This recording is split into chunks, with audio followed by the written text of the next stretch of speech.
3 వన్డేల సిరీస్లో భాగంగా ఆఖరి మ్యాచ్లో టీమిండియా 110 పరుగుల తేడాతో ఓటమి పాలైంది.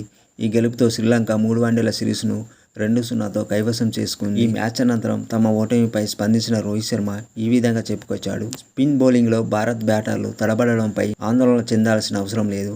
కానీ ఈ వైఫల్యాన్ని తీవ్రంగా పరిగణించాల్సిన అవసరం ఉంది.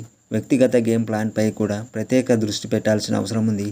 ఈ సిరీస్లో మేం ఒత్తిడికి గురైన మాట వాస్తవం. టీ20 ప్రపంచ కప్ విజయంతో మేం రిలాక్స్ అవ్వలేదు. ఇదో పెద్ద జోకు. భారత్కు ఆడుతున్నంత కాలం రిలాక్స్ అవ్వడం అనేది ఉండదు. క్రెడిట్ ఇవ్వాల్సిన చోట ఇవ్వాల్సిందే. శ్రీలంక మాకంటే మెరుగైన ప్రదర్శన చేసింది. కండిషన్స్కు తగ్గట్లు మేం కాంబినేషన్ను మార్చాము. ఈ సిరీస్లో మేం మెరుగైన ఆట తీరు కనబరచలేదు. అందుకే ఓడిపోయాం. ఈ సిరీస్లో ఓడినా మాకు కొన్ని సానుకూల అంశాలు ఉన్నాయి. స్పిన్నర్లు అద్భుతంగా బౌలింగ్ చేశారు. కొందరు బ్యాటర్లు మిడిల్ ఓవర్లో నిలబడి పోరాడారు. ఈ సిరీస్లో మేము ఓడిపోయాం కాబట్టి సానుకూల అంశాల కంటే లోపాలపైనే ఫోకస్ పెట్టాల్సిన అవసరం ఉంది. స్పిన్ కండిషన్లో మేం ఎక్కడ తప్పిదాలు చేశామో చర్చించుకుంటాం. సిరీస్ ఓడిపోయినంత మాత్రాన ప్రపంచం ఏం అంతం కాదు.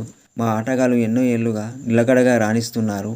కఠినమైన ఓ సిరీస్ను మేం ఓడిపోయాం. ఈ ఓటమి నుంచి ఎలా పుంజుకుంటాం అనేది ముఖ్యం అని రోహిత్ శర్మ మ్యాచ్ అనంతరం చెప్పుకొచ్చాడు.